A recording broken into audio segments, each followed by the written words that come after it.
Hello, I'm Alexia, and let me help you to take the fear out of birth with a mix of real-life positive birth stories and birthing experts sharing their wisdom. I'll also be sharing techniques for getting into the fearless birthing mindset. And join the Fearless Momship community for bonus podcast episodes, access to free birth preparation downloads, and loads more stuff to help you to prepare for a positive birth. Join today at fearfreechildbirth.com. Hello and welcome to episode 210 of the Fear Free Childbirth podcast. This is me, your host, Alexia Leachman, and thank you so much for joining me today. Now, on today's show, I'm delighted to be able to share with you a positive birth story. Now, today's story comes from a lady called Natasha, and Natasha lives in Ontario in Canada, and she is completely into the whole idea of conscious living. She even has her own podcast called the Conscious Living Podcast. So she took a very conscious approach to her pregnancy, and listening to what she's got to say, she shares so much wisdom about how to approach your pregnancy, how to approach your birth, and all the learnings that you can take from that whole process of becoming a mother and nurturing a baby inside you and preparing for that amazing birth experience. She really does have so much to share.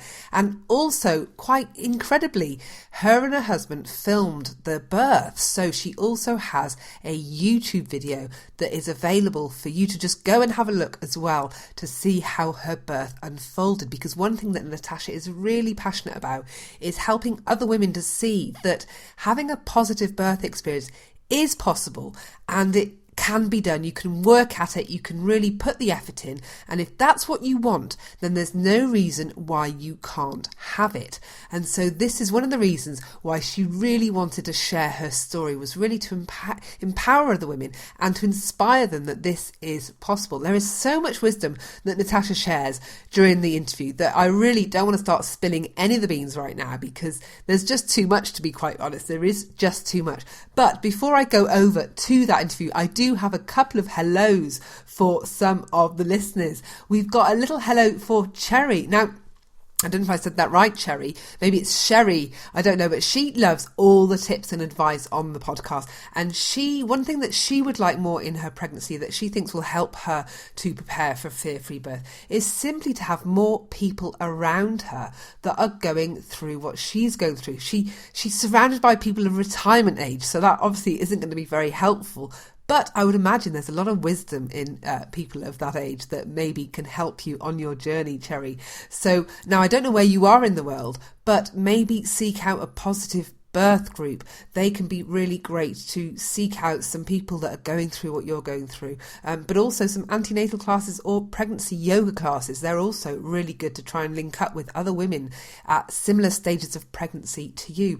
Now, another hello goes to Natasha. Now, I used to work with Natasha a long time ago, in fact, when I was pregnant, and she is due next week, and she said that if the baby hasn't arrived by then she'll be coming over to the Fear-Free Childbirth meetup. Well, Natasha, I would love to see you, so do pop along. Obviously not if you're in labour. Now, of course, talking about the Fear-Free Childbirth Meetup, I started this last month. This is a monthly meetup that I hold in my home city of Nottingham here in the UK. So if you are in Nottingham or near Nottingham and you want to come along somewhere where you can hear positive stories, fearless birthing stories, or indeed support around your fears, help with clearing your fears or anything like that, then that is what the Fear-Free Childbirth Meetup is all about. So do come along. It's going to be at the Nottingham Showcase Cinema on July the 14th at 11 a.m. and will be just behind the ticket bank on the right hand side. Now, obviously, if you're anywhere else in the world other than Nottingham, and that is quite possible because this podcast is listened to in about 122 countries, then you're not going to be able to come to the meetup, I'm afraid. So I'm sorry about that. Okay, so are you ready? Now I'm going to hand over to the time that I spoke to Natasha all about her wonderful, positive birth experience. I hope you enjoy it. Hello, Natasha, and welcome to the Fear-Free Childbirth podcast. Hello, thank you for having me. Well, thank you so much for joining me. You are going to be sharing your positive birth story with us today. So before we dive into all that, would you mind just telling the listeners a little bit about who you are, Natasha, and more about what you do and all that good stuff? Absolutely. So my background is actually in child and family therapy. I have a master's in clinical psychology, and I actually decided whenever my husband and I had our son 3 years ago, almost now. So that's crazy how fast time Wow. goes. Yeah. But I actually, when I was holding him, breastfeeding one day, I remember looking down at him and thinking, I'm going to tell this child he can be and do anything he desires in this world. And then I kind of had this really existential moment where I thought, am I doing and being everything I have been designed to do? And at that moment, I literally told my husband, I have to resign from this 9 to 5, risk-free job, essentially, because I had a great pension and good benefits and all that stuff. And I decided to go out on my own and really follow kind of my heart. And so that led me into the podcasting world, actually, and also going out and doing speaking engagements and trainings all about kind of living this idea of living consciously. So this idea of living the life that you desire and kind of recognizing the culture that we live in and the conditions that they put upon us. And if they're not working for us, then how can we begin to follow our heart and really break free from that conditioning to live a life that is fulfilling for our unique selves. So that has kind of, my son is my greatest teacher even to this day, and probably, till the day I'm gone.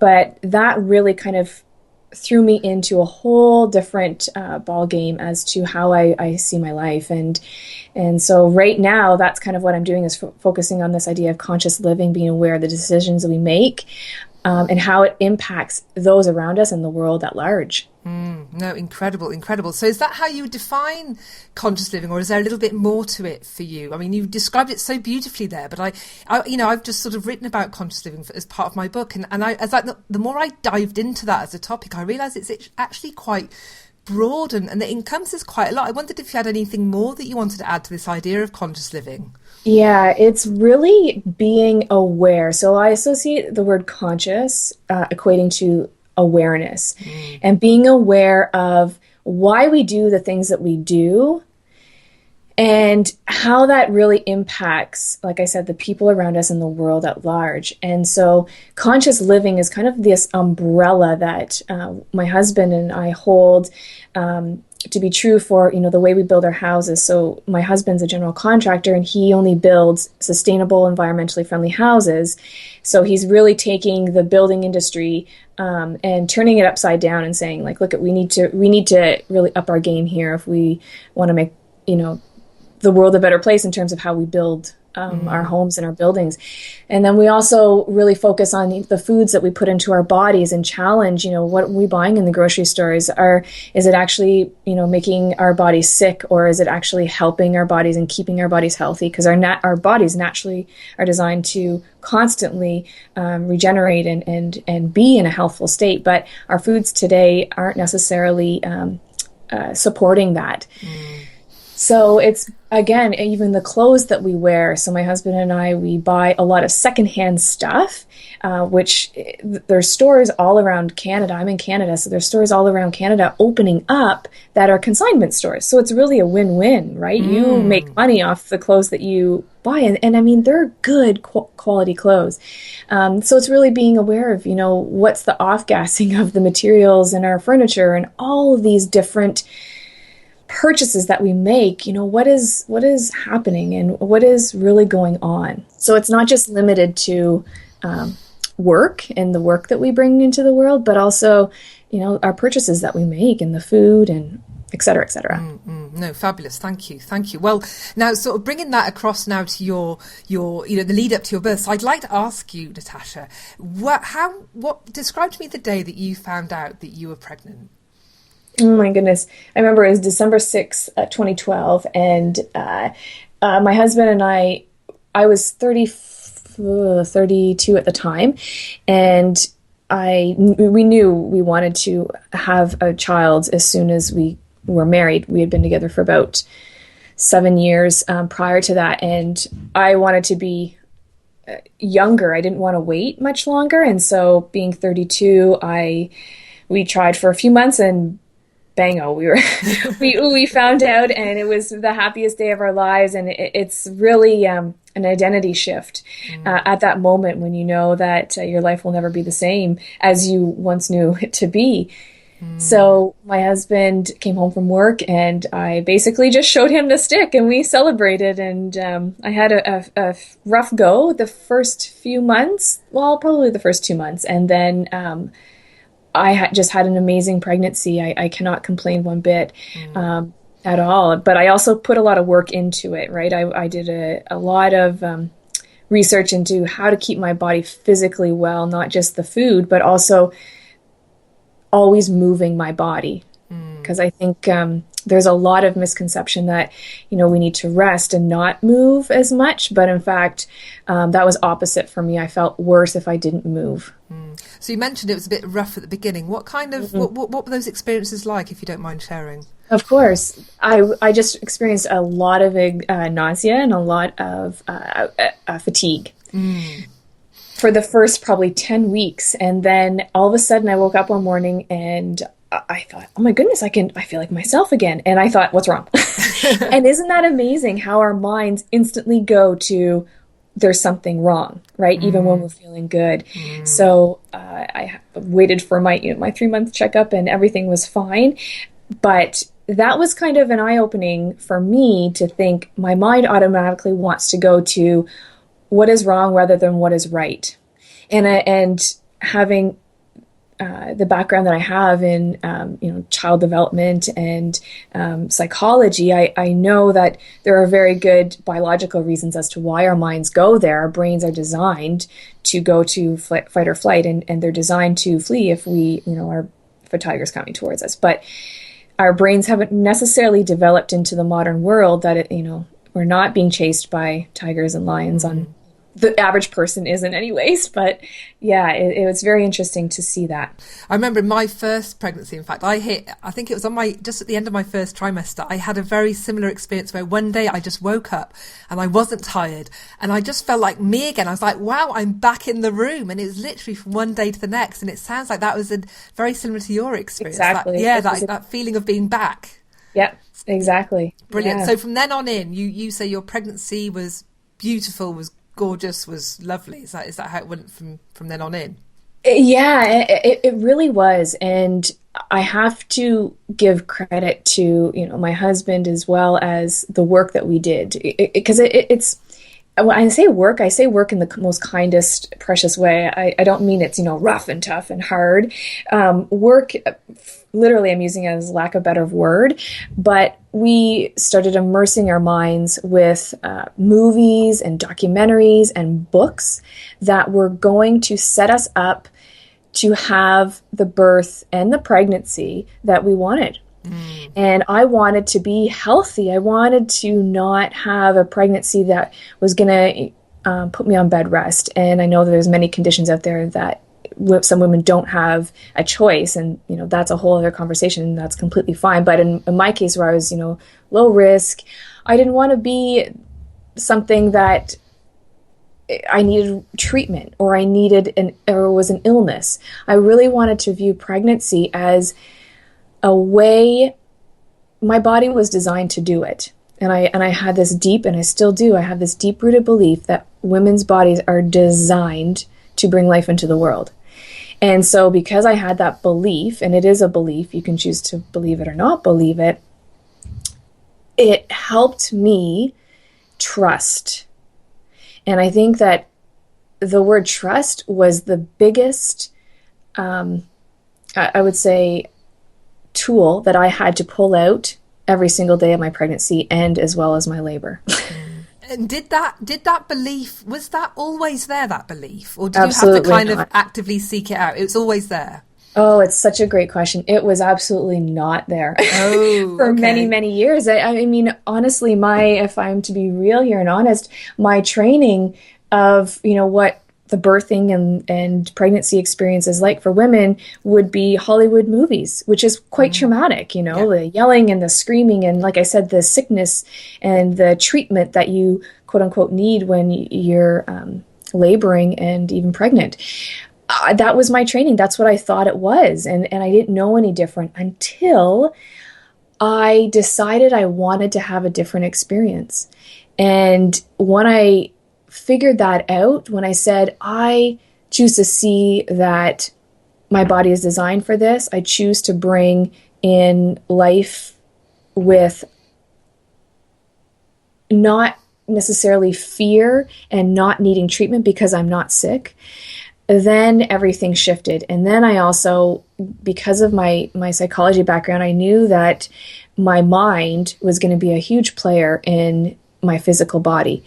And so if I could incorporate a mindset that was going to support the birth I ultimately wanted to have, which was, a natural, loving, supportive, not a rushed, sterile, cold environment, then I was going to be setting myself up for that experience. And that is exactly what I did. I immersed my mind, and I actually set boundaries when people, and I'm sure you and your listeners have had this experience happen, where strangers will literally come up to you and tell you their birth story. And it's traumatic most of the time. And so I don't know why people feel the need to do that, but anyways, they do. And I remember saying to people, unless this is a good story, I prefer not to hear it. And I would use humor, right? I wouldn't be rude about it. I would obviously be kind, but yet firm, to just kind of set those boundaries, because the unconscious mind will absorb that information and will kind of ultimately affect the experience that you want to have. So I just really made sure that I wasn't exposing my mind in any way to put fear into it. And one of the questions I always got when I shared we wanted to have a home birth was, well, what if something goes wrong? And I know I'm sure you and your listeners can relate to that, and I've heard that many times. Yeah. And my answer would always be, what if everything went right? Exactly. And the thing with that question, however, is I had to train my mind to say that. Because automatically, initially, my mind wanted to go to, what if everything went wrong? And every time that thought would come into my mind, I would say, what if everything went right? What if everything went right? And I would say it over and over and over again. And because I just practiced that, it wasn't an option for anything to go wrong, because I didn't allow that into the space.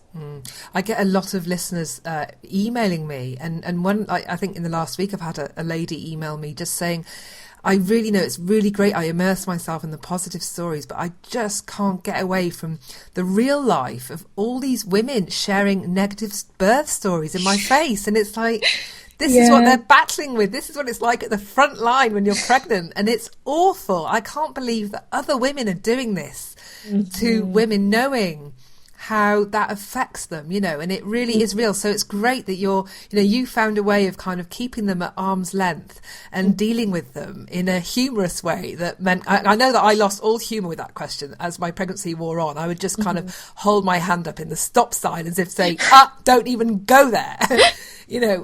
So it's great that you managed to handle it. And I think it's really important to say, putting those boundaries in place, because this is the only area that you can protect in yourself. Really, it's your mind, and you've really got to start controlling everything that comes in so that you can really plan for that wonderful birth. And it sounds like you did a really, really good job there. Absolutely. Yeah. Thank you for that. It helps you. If you're someone who struggles with setting those boundaries, and I was one of those people throughout my life, and it is difficult and it is kind of challenging at the beginning, but then once you do it, a really neat thing starts happening is people start to really respect you at a different level. And because you're doing it at a respectful way, you're not doing it in a way that, is rude or obnoxious. You're respecting their story, but you're also respecting yourself and your baby. And people understand that. They get that. And, when I was pregnant, I was actually still practicing child and family therapy. So I was working with children and therefore parents all the time. So I got those stories all the time. So I was really practicing, using that muscle of putting those boundaries up, which actually help you once that baby comes into the world of Absolutely. using boundaries. I was just going to say that, and I'm glad you said that first, because the idea of, when you are a mother and a parent, you're going to have to put those boundaries in place, because everyone is always going to have an opinion about your mothering style or education or disciplining, whatever it is. There's always going to be somebody sticking their nose in. So for you to be able to start carving out those boundaries and being respectful of your own space versus other people's is really good practice to start doing that in pregnancy. Yeah, I think everything we do during pregnancy and labor and bringing life into the world sets us up for how we will parent. And so if you can start practicing that now, then how you parent is going to be not easier, but it's going to flow better, because you're already going to have had those practices, quite frankly, put into practice. Yeah, absolutely. So as your pregnancy was moving on wonderfully, how are it sounded like you were, deploying all your good psychology training and getting your mindset into a good place. But was there anything specific, or were there any practical things that you were doing to help you stay in that really good mindset?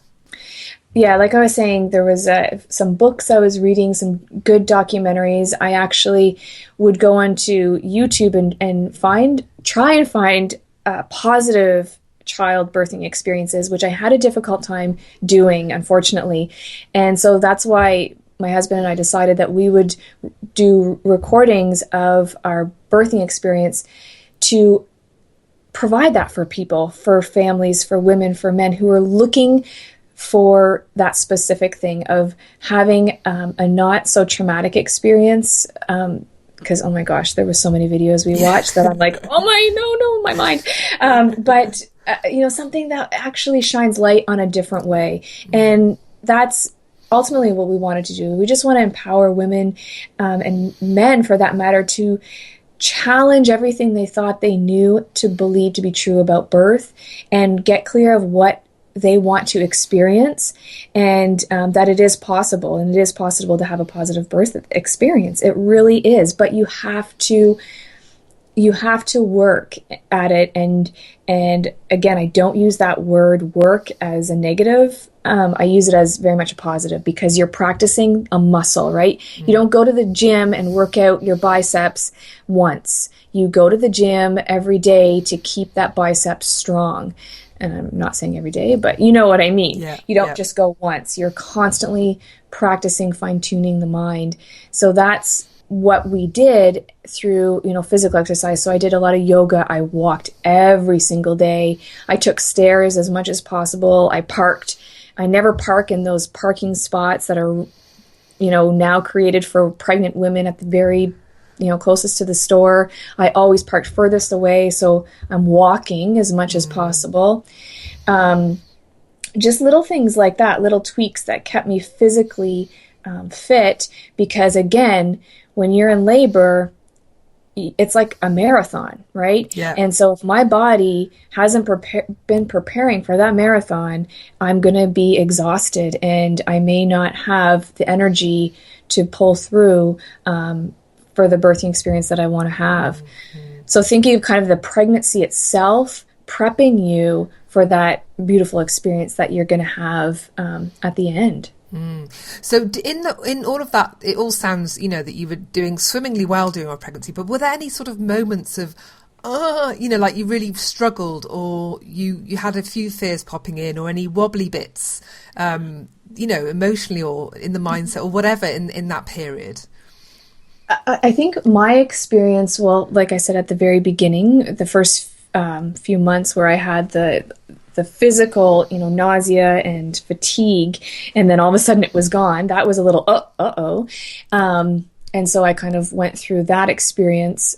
But also throughout the pregnancy, for me, it was more of really trying to be in the moment with my baby and enjoying that experience as much as possible. So when I would feel, I didn't read a whole lot in terms of the baby's development, because I didn't want to, if I didn't feel a certain amount of kicks in a day, I didn't want to freak out. And so I didn't fill my mind with more of the medical stuff and the physical development of the baby as much as I did the spiritual, emotional part of connection from mother to baby. So I focused a lot on that and really rubbing my belly and connecting and kind of, just talking with my baby on a level that it was nonverbal even. I would just connect that way. For me, it was and still is the connection rather than how many fingers and toes. And I want my child to know that he's loved rather than needing to have 5 fingers.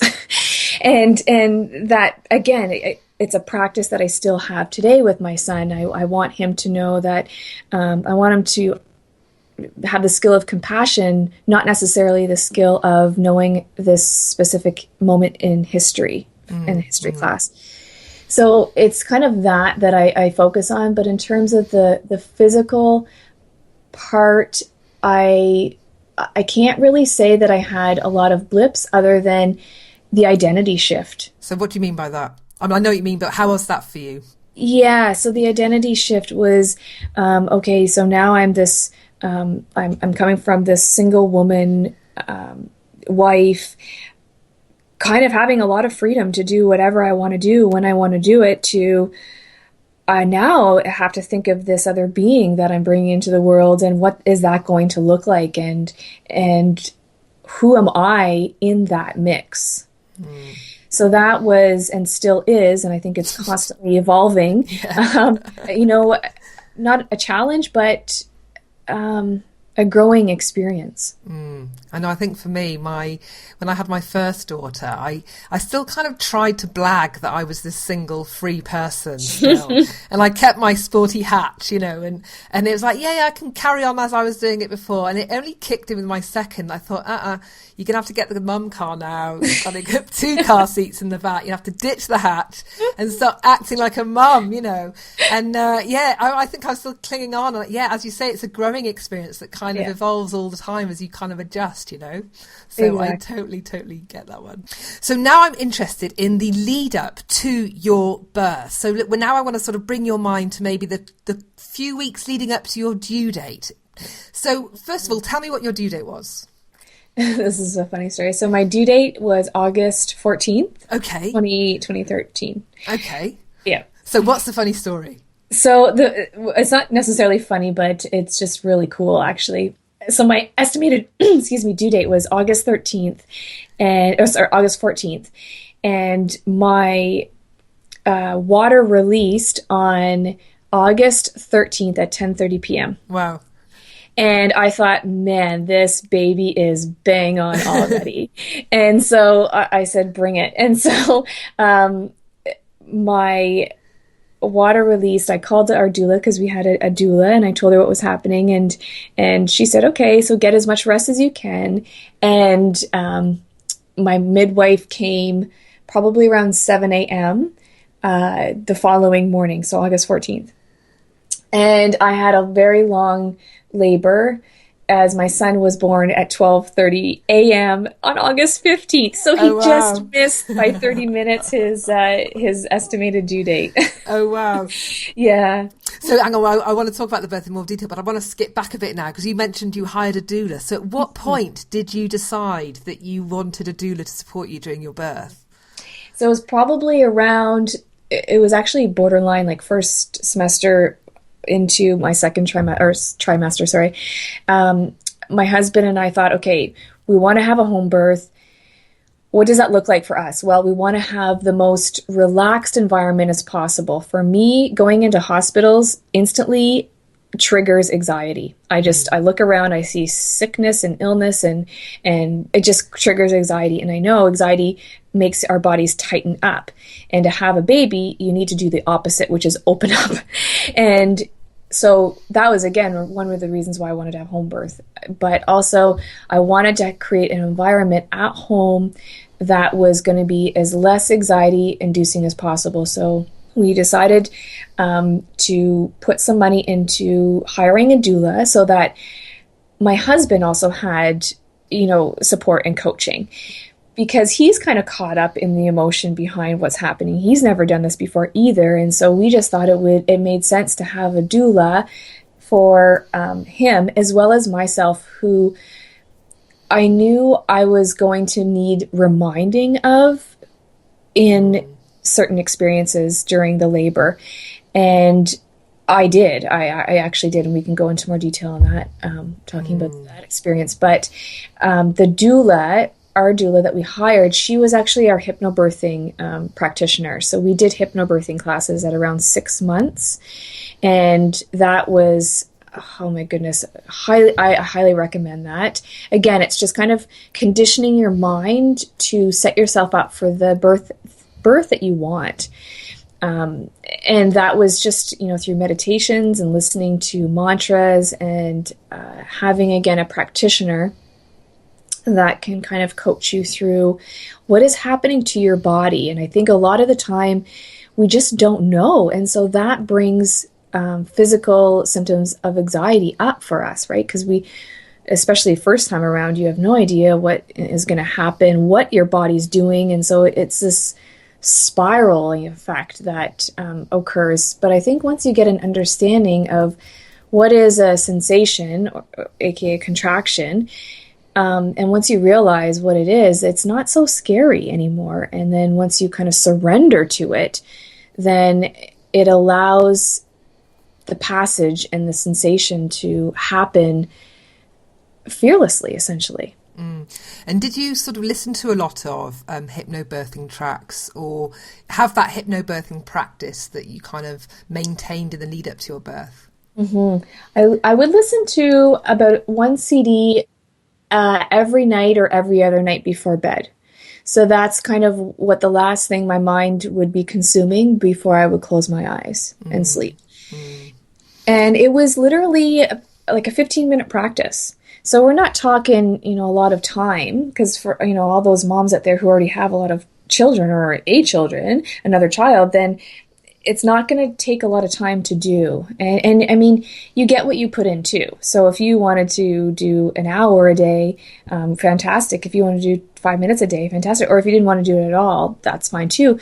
But like anything in life, you get what you put in. So the effort that you put in is going to be what you get. So now let's go back to birth, because I'm dying to hear about your birth. So your waters broke just before, on the 13th of August, and then so then how did that all unfold then from then on in? Well, we didn't sleep a wink. I bet. No, I didn't sleep a wink. We were just so excited. I actually, as soon as my waters released, I started trembling just because of the hormone shift that happens at that point. And so I was literally shaking for probably what felt like a good hour. It was probably maybe 20 minutes.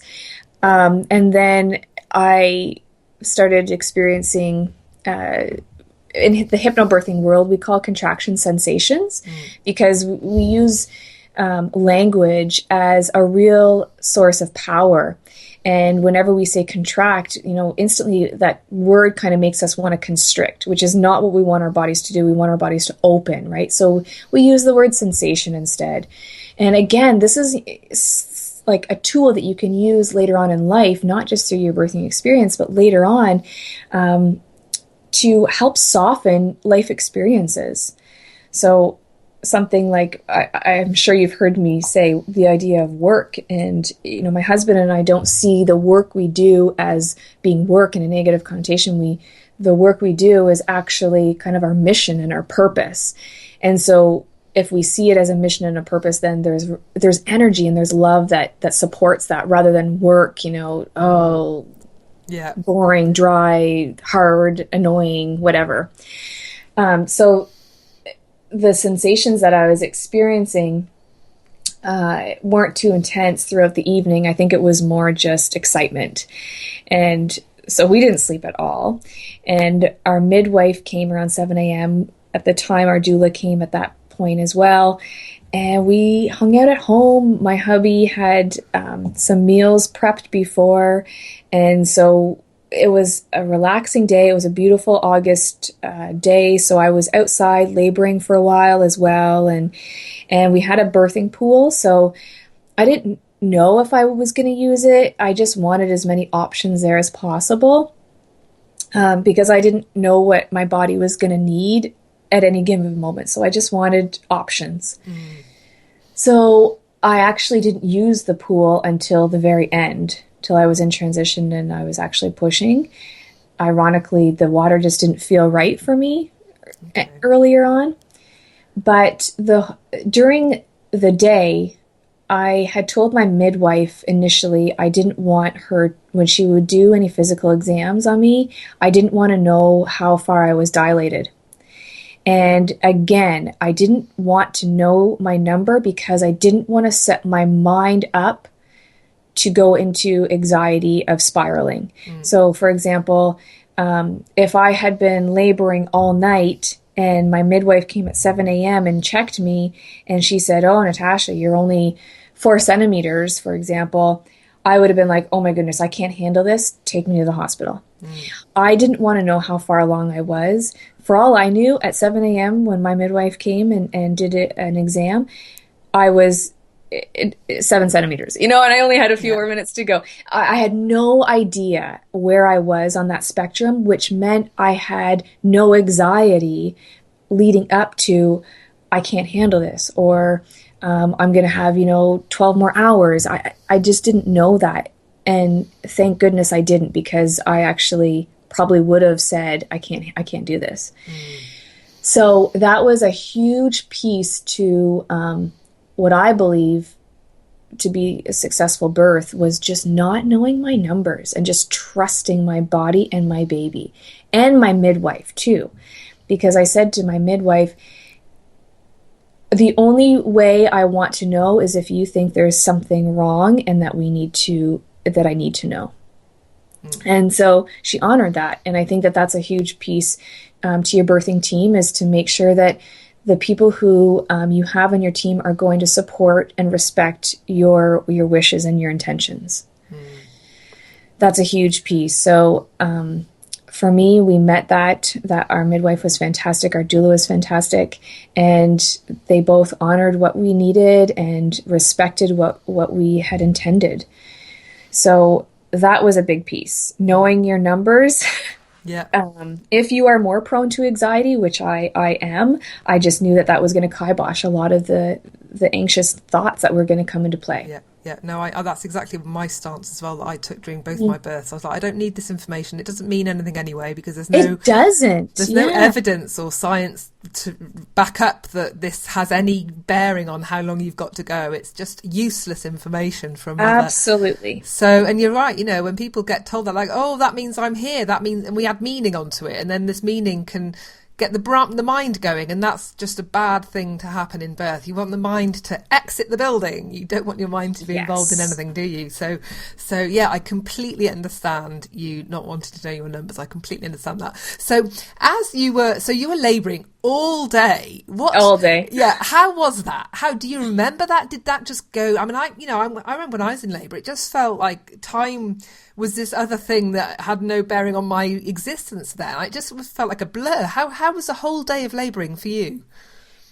The early stages, the earlier in the day, it wasn't so much of a blur. I remember it quite consciously, actually, and I remember just thinking it was beautiful. Like the contractions of the sensations that I was having weren't too intense at that point, and so they would kind of just have me, take a breath, and then as I progressed in the labor, then my mind started really not being in this world. It really transitioned, and so I lost all track of time, and everything around me, my environment completely changed, and I just went inward. And earlier in the day, though, I was aware of how my contractions were progressing, and as they got stronger and stronger in terms of sensation, I had a mantra that I used, and again, I use it to this day when I'm experiencing a difficult time, and that is, this too shall pass.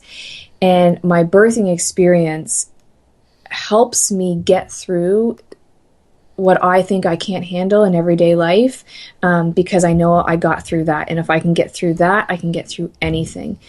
And so when I would have a sensation, I would say, this too shall pass. And each time it always passed. Every time it passed.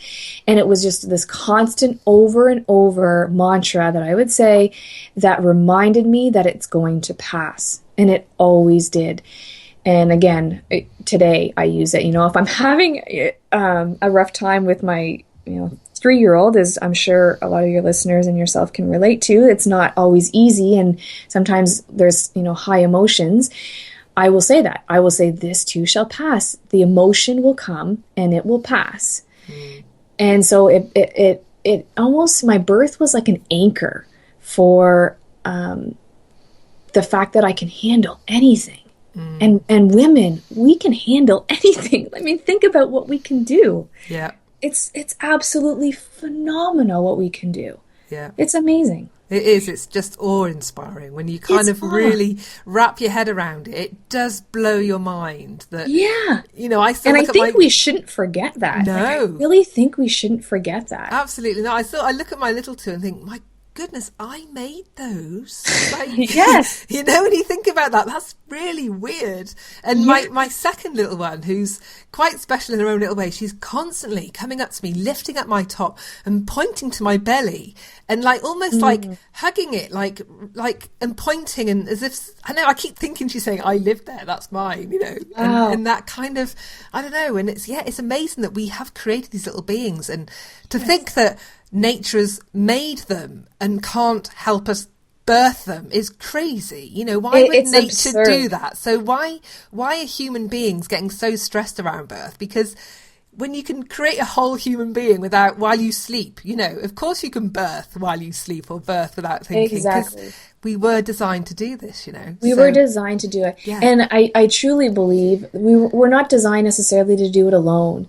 And that's a really big key, is creating the community around you that is going to support you in your desires and what you are capable of doing and your intentions. Because it's having a positive birthing experience is not what we're taught. It's not what we're taught. And so we really have to seek out those people who did what you want to experience and then have them support you. And if there's any listeners out there who are looking for that support, you email me and I will be your support, because I believe that the more people that have these positive experiences and kind of take their ownership back of their bodies and their babies, then we're going to be bringing in a generation that is going to make this world such a more loving, compassionate place. Because there is research, there is science showing now that how you bring a child into this world greatly impacts how they are in the world. And so if we can kind of marry that with women empowering themselves and trusting what God gave them, which is this beautiful feminine body, then beautiful things, miraculous things happen. Absolutely. Now, get back to your birth. So things were progressing, and now you said you got into the pool at transition. Is that what you said? Yeah, so around 11 p.m. that night, I was sitting on our toilet. We have a bathroom in our basement. I was sitting on the toilet, and my midwife said, it's been almost 24 hours since your water broke. We should really consider moving into the hospital. And I said to my midwife, other than it being 24 hours since my water broke, is there any other grounds to suggest that there's something wrong? And she said no. And I said, okay, that's not an option. And I remember saying that, and I looked at the stairs to go upstairs, and I ran up them as fast as I could. And I knew in my heart of hearts that would put me into the next stage. And so I did it. And by the time I got to the top of those stairs, I was basically in transition. Wow.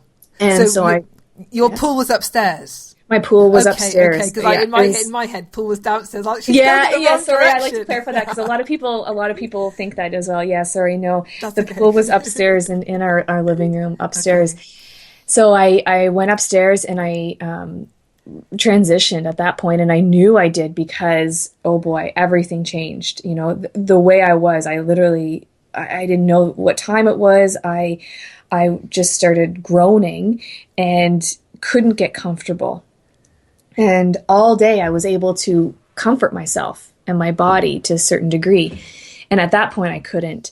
And I just had this strong desire to get this baby out. And so we were playing around with different positions that would be most comfortable. And finally I said, okay, let's try this pool. So I went in, and that is where our doula was most helpful, because that's when I started losing and forgetting the training that I had. So I was starting to scream high pitch. And my training was, don't scream high, take that energy, because it's just energy, and bring it down to the baby and ground. And so that's what I did. So then I started groaning and really just pushing it, like grunting, rather than bringing it up, because you want to bring it down. Yeah. So that was just such a great reminder. And I think that I highly recommend anybody. I mean, if husbands or partners can help you do that and remind you of those things, then that's fantastic. But in my husband's case, he's so caught up in the moment, he doesn't even remember this stuff too, right? And I don't want him to necessarily have to do that. So that was such a helpful tactic for my doula. Plus, she, again, is there to normalize the whole experience and remind me of what my body's doing, because it's so easy at that point when you're pushing and when you are right at your edge where you think you can't do it anymore, the miracle happens, and you think you just can't. And she's there to remind you that, oh boy, can you ever? And here it comes.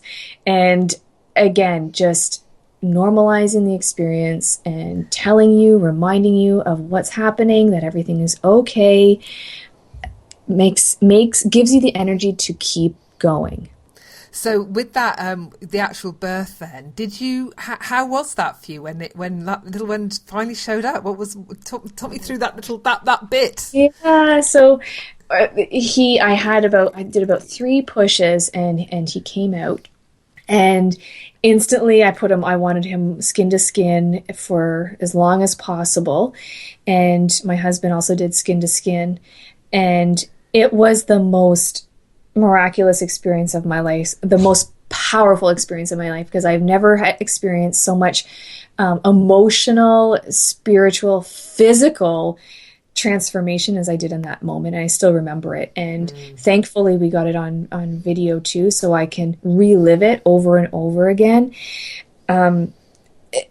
Even in the mind's eye would have been enough, but I also kind of want him to see that too one day, whenever he's old enough to see it.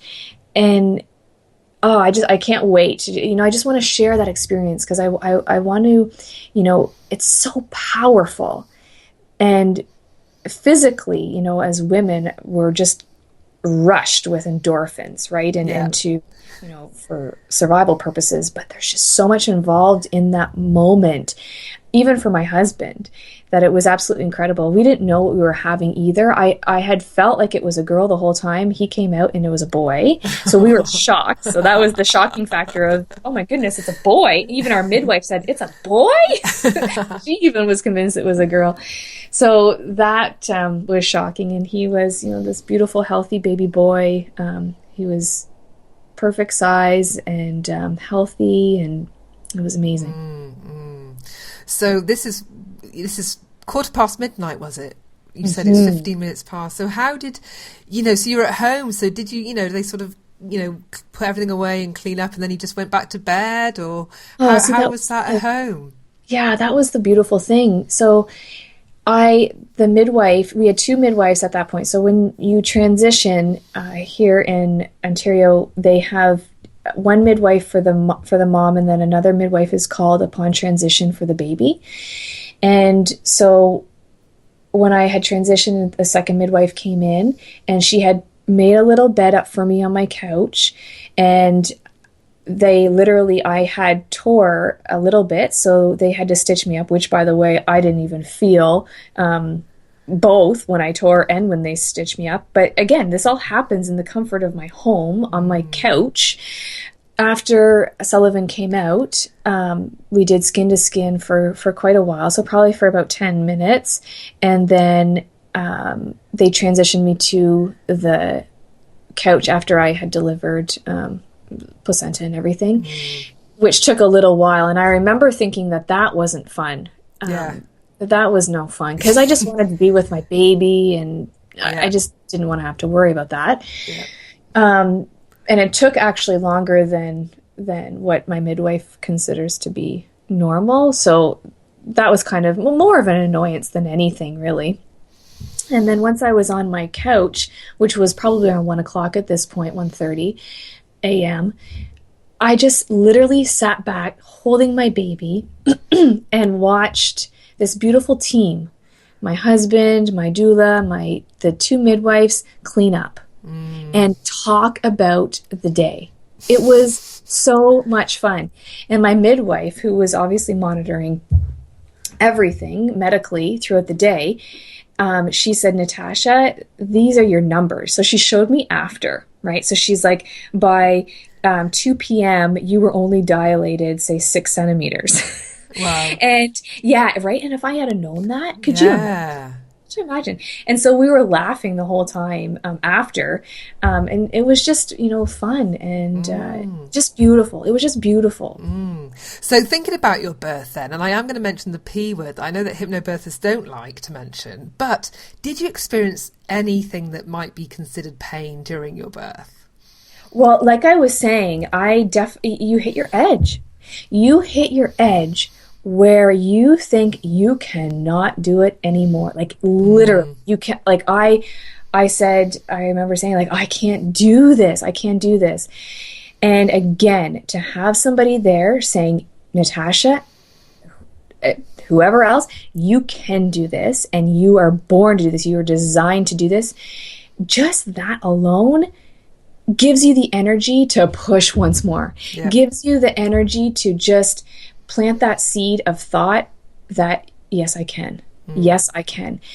So of course I experienced, pain or sensations that I would rather not have. But, such is life, right? Anything worth having requires a certain amount of force that we may not want to experience. Again, that's why taking that birth and utilizing the skills and the teachings I learned into my everyday life today and onwards is priceless and really timeless. I know when I think about my first birth, that I think was more intense in terms of sensation, I still don't think of that as pain. I think of, like, when you just said, "Can you do this?" And it's that sense of, like you said, reaching your edge. And for me, it's like, I don't know if I can dig any deeper here. Yes. I feel like I've reached my lot. I've dug for all the strength I've got, and there's no more. Rather than, "Ow, this hurts." It wasn't that kind of thing. It was just, I'm spent. I've got no more energy. And it sounds like that was yours as well. That was absolutely mine, and that is where the coaching and that team, that support network around you, is going to say, "Oh yes, baby. Oh yes, you can. Oh yes, you can." And I think that taking that experience of, "Natasha, you once thought that you were at your edge, but then you challenge that edge and you went even further." And if you can take that life lesson into how you live your life, think of what you can do and who you can become.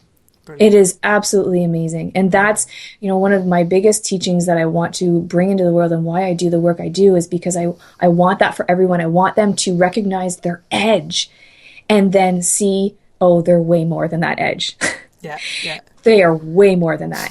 And if you can take your birthing experience to be kind of the reminder, then you've not only, won your game, but you've also brought into the world this life that is going to be set up to win as well.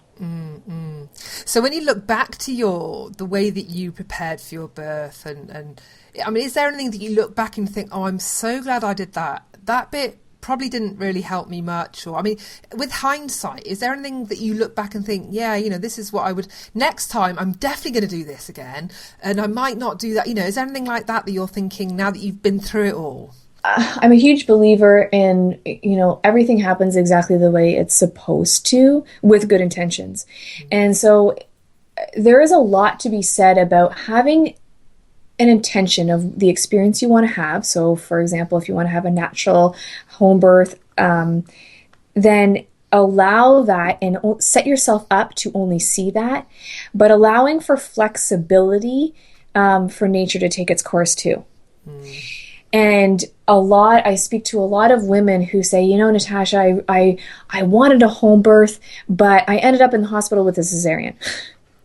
And then they're really, really upset and down and out because what they had expected was not what ended up happening. And if you can allow for flexibility to happen and trust that whatever is going to happen and is supposed to happen, then the aftermath is going to be a positive one. It's not going to be a negative one. Thankfully, when I set out my intentions of the experience I wanted to have, it actually was exactly what I wanted. But I worked at it, right? Every single day I said, this is what I want to have. Yes, could things go wrong? If my mind went to, well, what if things go wrong? I instantly trained it to, no, what if everything went right? So I think I particularly didn't have experiences that I would change, even if they weren't exactly the way I wanted, because I feel like I needed to go through it. But I also believe that if you can allow for flexibility of Mother Nature to kind of take course and be okay with that, then you'll set yourself up for a win rather than, an expectation that may not be necessarily your journey. Yeah, I think that's a really, really good point. And this is something that I sort of do with my clients as well as, yes, of course, plan for that very best that you want, plan for the outcome that you want, but you must also plan for other outcomes so that you can kind of make peace with them. Because if you don't want that C-section, it ends up being your journey, then you need to have made peace with that before you're in it. Otherwise, you're just going to struggle with that afterwards. And so, whatever we can do in advance to protect that positive birth experience, whatever that experience may be, I think is really crucial preparation, because it might not go the way you want. And as you say, that might not be our journey. But if we can just be prepared for all outcomes, but then work like a devil for the most positive version of that, then I think that's the best, and be flexible, like you say. And you can even, because people will say to me, well, Natasha, I don't understand how I can get clear of the experience I want to have, but then also say I'm okay with a cesarean, because then am I not focusing on having a cesarean? And so what I say to that is, get clear of the experience you want to have and constantly think about it and envision it and see it happening in your mind's eye, and have a little mantra or a little prayer that you can say, something like this, I look forward to this beautiful home birthing experience with my husband and my midwife and my doula, and I'm also open to whatever other teachings you would have me create. And so you're not focusing on the cesarean, but what you're doing is you're allowing your subconscious to say, and I'm open to being flexible to whatever, life is going to throw at me. I can handle it.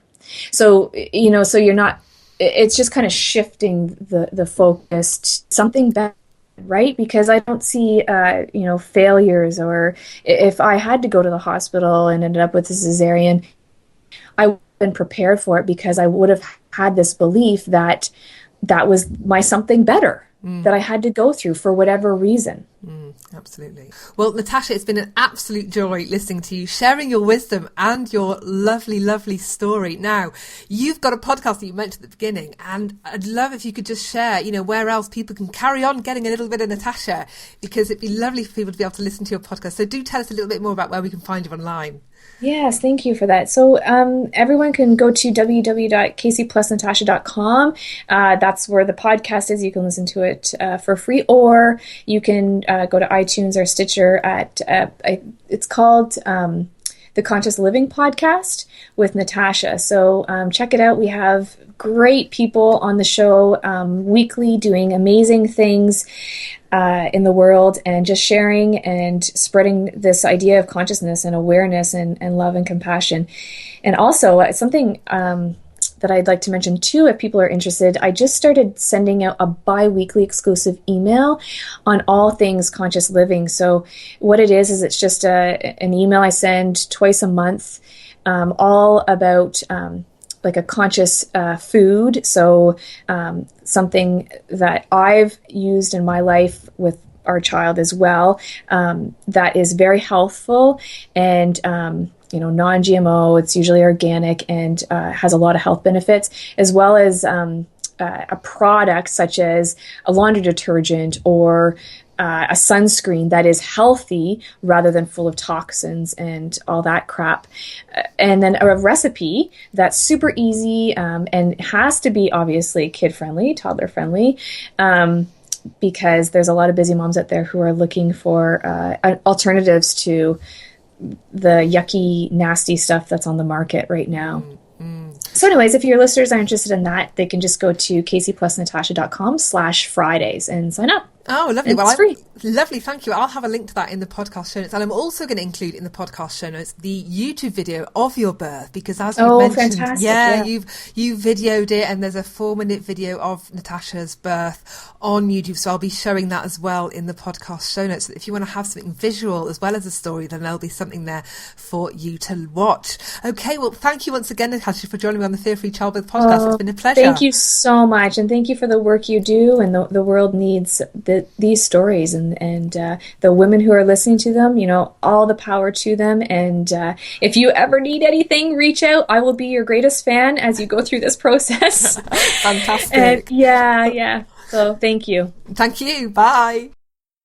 Well, there you have it, Natasha's wonderful, positive birth story. And certainly as somebody that is the host of the Conscious Living podcast, whose work is all around conscious living, I think that it's really clear, I'm sure you'll agree with me when in saying that Natasha certainly did apply her conscious living to her pregnancy and her birth.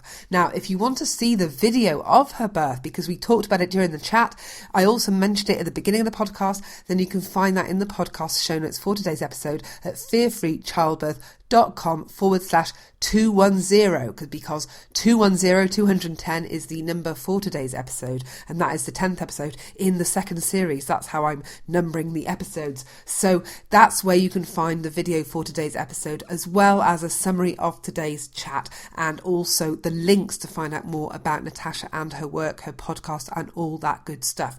I hope that you found today's episode useful, interesting, delightful, and all that good stuff, and I'll see you again next week. Bye for now.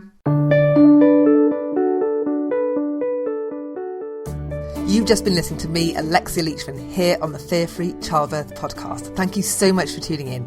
Now, this is just a wee reminder that if you'd like to listen to bonus podcast episodes and have access to loads of birth preparation downloads, my video mini-series on reducing your fears, and so much more, then join the Fearless Mummership community today. You can join at fearfreechildbirth.com. Until next time, bye for now.